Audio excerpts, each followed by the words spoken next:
मेरे प्यारे बच्चों, आज हम लोग क्लास 10th का जीव विज्ञान जैव पराक्रम का 1 से 39 तक ऑब्जेक्टिव देखेंगे। यह क्लास 10th बिहार बोर्ड के लिए रिवीजन के लिए सबसे अच्छा होगा। तो करते हैं स्टार्ट। पहला क्या है? पहला क्वेश्चन है बच्चों, दांत की सबसे ऊपरी परत को क्या कहते हैं? तो ऑप्शन आपका है डेंटाइन, एनामेल, अस्थि और क्राउन। तो इसका आंसर बच्चों होना चाहिए क्या? एनामेल। तो इस आंसर इसका होगा बी। फिर क्वेश्चन नंबर 2, मानव आहार नाल का सबसे लंबा भाग। तो मानव आहार नाल का सबसे लंबा भाग क्या होता है? आपको पता होनी चाहिए बच्चों। तो ऑप्शन इसका बी होगा, छोटी आंत। क्वेश्चन नंबर 3, न्यूक्लियस शब्द किनके द्वारा दी गई है? न्यूक्लियस शब्द किनके द्वारा दी गई है? इसमें तो लगा दिया गया पहले से, ठीक है, रॉबर्ट ब्राउन। फिर आगे हम लोग चलते हैं 4 नंबर, पौधे में भोजन किस रूप में जमा होता है? पौधे में भोजन किस रूप में जमा होता है? तो ये बच्चों याद रखना चाहिए, स्टार्च के रूप में होता है। किसके रूप में जमा होता है? स्टार्च के रूप में। फिर क्वेश्चन नंबर 5, पौधों और पशुओं की कोशिकाओं का वैज्ञानिक अध्ययन क्या कहलाता है? तो इसमें भी बच्चों टिक मार दिया गया है, क्या? बी, कोशिका विज्ञान होगा। तो हम लोग क्वेश्चन 6 देखते हैं, पित्तरस कहाँ स्रावित होता है? पित्तरस कहाँ स्रावित होता है? तो यकृत में। कहाँ होता है बच्चों? यकृत में। फिर क्वेश्चन नंबर 7, निम्नलिखित में कौन ट्रिप्सिन एंजाइम का कार्य है? ट्रिप्सिन एंजाइम का कार्य, यह ट्रिप्सिन जो है यह प्रोटीन का पाचन करता है। क्या करता है? प्रोटीन का पाचन करता है। और हम लोग आगे की ओर देखते हैं,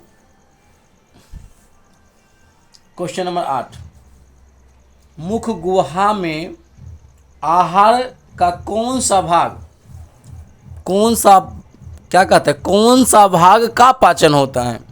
तो क्वेश्चन नंबर 8 का आंसर क्या होना चाहिए बच्चों? तो कार्बोहाइड्रेट का होता है। क्या होता है? कार्बोहाइड्रेट का। Option number B. अब चलते हैं 9, निम्न में स्वपोषी कौन है? तो आपको पता होगा कि स्वपोषी, परपोषी आप लोग पढ़ चुके होंगे। तो इसमें ऑप्शन क्या है? हरे पौधे, फिर क्या है, मछली, कीट, अमीबा। ऐसे भी आप दिमाग लगा सकते हैं, मछली, कीट, अमीबा, ये सब्जी, ये पौधा है। तो क्या होगा आंसर? हरे पौधे। अब क्वेश्चन नंबर 10, सुपोषी पोषण के लिए आवश्यक है। सुपोषी पोषण के लिए आवश्यक है। तो ऑप्शन इसका है पर्णहरित, सूर्य का प्रकाश, कार्बन डाइऑक्साइड, यहाँ लिख दिया ऑक्साइड, इनमें से सभी। तो सुपोषी पोषण के लिए आवश्यक है इनमें से सभी। क्यों? जैसे पौधे के लिए। क्वेश्चन नंबर 11, किसकी उपस्थिति के कारण पौधे का रंग हरा होता है? तो ये आपको याद होनी चाहिए, किनके लिए, किनके कारण हरा होता है बच्चों? क्लोरोफिल के कारण। अगर पूछ दिया जाए रक्त, तो रक्त होगा हीमोग्लोबिन के कारण लाल दिखता है बच्चों। यहाँ पूछा गया है पौधे के बारे में, इसलिए क्लोरोफिल। फिर क्वेश्चन नंबर 12 हम लोग देखते हैं, हाइड्रा में क्या पाया जाता है? स्पर्शक याद रखना है। तो कहाँ ऑप्शन है देखते हैं, पहला ऑप्शन है मस्तिष्क, दूसरा है तंत्रिका, तीसरा है मुख, और ये ऑप्शन होगा डी बच्चों। 13 देख लीजिए कितना सुंदर क्वेश्चन है, ग्लूकोज का रासायनिक सूत्र निम्न में या निम्नलिखित में कौन है? तो 13 का क्या आंसर होना चाहिए? निम्नलिखित में कौन हैगा? तो C2H5OH नहीं होना चाहिए, ये भी नहीं। ये देखिए C6H12O6। कैसे याद रखना है बच्चों? 6 6 12, C 6 है, H 12 है और O 6 है। तो आंसर होना चाहिए C। 14 बच्चों, अमीबा में अधिकांश पोषण कैसा होता है?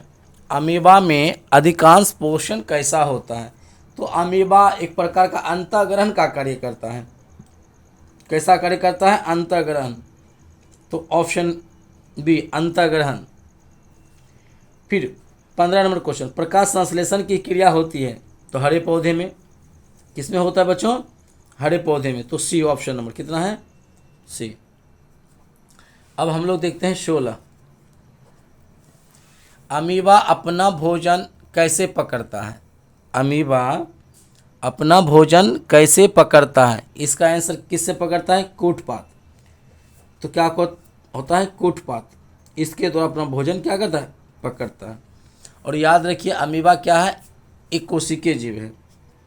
तो क्वेश्चन नंबर 17, कौन सा एंजाइम वसा पर क्रिया करता है? कौन सा एंजाइम वसा पर क्रिया करता है? तो ऑप्शन क्या है? जहाँ वसा की चर्चा हो वहाँ लाइपेज मारिए। ठीक, क्या मारना है? लाइपेज। क्वेश्चन 18, आयोडीन की कमी से कौन सा रोग होता है? ये तो बच्चा बच्चा जानता है। आयोडीन की कमी से कौन सा रोग होता है? घेघा। Option number A. 19 का, कवक में पोषण की कौन सी विधि पाई जाती है? 19 का क्या होगा बच्चों? कवक में पोषण की कौन सी विधि पाई जाती है? तो इसमें मृतजीवी पाई जाती है। क्या पाया जाता है बच्चों? मृतजीवी। अब 20 नंबर क्वेश्चन, दांत को साफ करने के लिए दंतमंजन प्रायः होता है। तो दंतमंजन कैसा होता है? क्षारीय होता है, जिसके कारण दांत साफ होती है। फिर हम लोग चलते हैं आगे की ओर। 21 दिखाई दे रहा है बच्चों?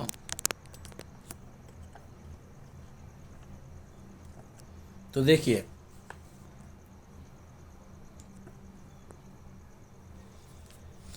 क्वेश्चन 21, निम्नलिखित में कौन एक उभयलिंगी जंतु है? तो कौन सा उभयलिंगी जंतु है? तो केचुआ, मछली, शेर, बकरी। तो इसमें होगा केचुआ। Option number A. अब हम लोग चलते हैं 22 की ओर, सभी हरे पौधे होते हैं। तो जितने भी पौधे हैं सभी क्या होता है? स्वपोषी। तो ऑप्शन नंबर क्या है? एक में स्वपोषी। 23 में देखिए, मंड परीक्षण के लिए हरी पत्ती पर आयोडीन डालने से पहले पत्ती एल्कोहल में उबाला जाता है। ऐसा बच्चों क्यों करता है? तो यह होता है मंड को घोलने के लिए, क्लोरोफिल को घोलने के लिए, पत्तों को मुलायम करने के लिए। कहा जाए तो सभी के लिए किया जाता है। तो ऑप्शन है, तो ऑप्शन है डी। तो इसका क्या है? ऑप्शन डी, इनमें से सभी। फिर 24 नंबर, स्लाइड को सर्वप्रथम कंपाउंड माइक्रोस्कोप में देखा जा सकता है। तो सबसे पहले माइक्रोस्कोप के बारे में आप लोगों को जानना चाहिए। तो इसमें ऑप्शन है 5x पर, तो नहीं, तो ये होना चाहिए 10x पर। ये करेक्ट आंसर है बच्चों। अब 25, एक वयस्क मनुष्य के कितने दांत होते हैं? एक वयस्क मनुष्य के कितने दांत होते हैं? तो देखिए, मनुष्य बड़ा आदमी को पूछ रहा है, तो 28 संभव नहीं है, 30 संभव नहीं, 32। ऐसे भी हम लोग कहते हैं 32 दांत होते हैं। अब देखिए 26, फिर क्या आ गया? कूटपात। जहाँ कूटपात वहाँ अमीबा। फिर आगे हम लोग चलते हैं, क्लोरोफिल हरा हम लोग पहले देख चुके हैं। अब देखिए 28 की तरफ भी आई है, ग्वाइटर अथवा घेघा रोग। तो घेघा जहाँ आया तो वहाँ क्या मानना है बच्चों? आयोडीन की कमी से। Option number B. 29, भोजन का पचना किस प्रकार की अभिक्रिया है? सबसे सुंदर क्वेश्चन है, इसको याद रखना है। भोजन का पचना उपचयन। तो ऑप्शन क्या क्या है बच्चों? अपचयन गलत, संयोजन गलत, उपचयन। देखिए ऑप्शन नंबर सी में मिल रहा है, तो मेरा आंसर क्या होना चाहिए? सी। प्रकाश संश्लेषण क्रिया में ऑक्सीजन बाहर निकलता है। जब प्रकाश संश्लेषण की क्रिया होता है तो ऑक्सीजन कैसे बाहर निकलेगा? तो याद रखिए बच्चों, जल के द्वारा, जल से। तो ऑप्शन है जल से। ठीक है। अधिक मैग्नीशियम पाया जाता है। तो मैग्नीशियम पत्ता यानी क्लोरोफिल, जैसे पेड़ के पौधे की पत्तियां हरा होता है, क्लोरोफिल के कारण उसमें ही क्या पाया जाता है? मैग्नीशियम। तो ऑप्शन नंबर ए। ठीक है। अब हम लोग 32 देखते हैं, प्रकृति में ऑक्सीजन का संतुलन कैसे बना रहता है? अब क्वेश्चन आता है, प्राकृतिक में ऑक्सीजन का संतुलन तो बच्चों याद रखना है प्रकाश संश्लेषण क्रिया द्वारा।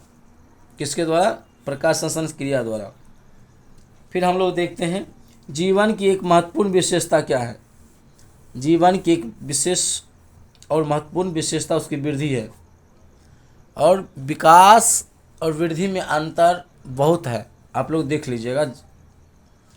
सुपोषी पोषण करता है, सुपोषी पोषण करता है, तो क्या पौधे में सही है, कवक में सही है कि नहीं? कवक नहीं होना चाहिए। ये सही है, देख लेते हैं। ए और कुछ हाँ सी, ए और सी, इसका मतलब डी में है ए और सी। देखो किस प्रकार दे दिया गया, ऐसे भी आप लोग दिमाग लगा लेते। गृहिणी भाग है, गृहिणी भाग किसका है? इसमें आंसर होना चाहिए छोटी आंत का। किसका है? छोटी आंत। ये VVI क्वेश्चन है बच्चों। फिर देखिए प्रकाश संश्लेषण होता है दिन में, रात में, दिन रात दोनों इनमें से केवल दिन में, केवल दिन में। 37 मृतोपजीवी का उदाहरण है, मृतोपजीवी का उदाहरण है गोबरछत्ता। क्या है? गोबरछत्ता। 38 नंबर पौधे में प्रकाश संश्लेषण का स्थान होता है, पौधे में प्रकाश संश्लेषण का स्थान होता है कहाँ? तो क्लोरोप्लास्ट में। ऑप्शन है माइटोकॉन्ड्रिया है, हाँ बी नंबर। क्या है इसमें बच्चों? B number.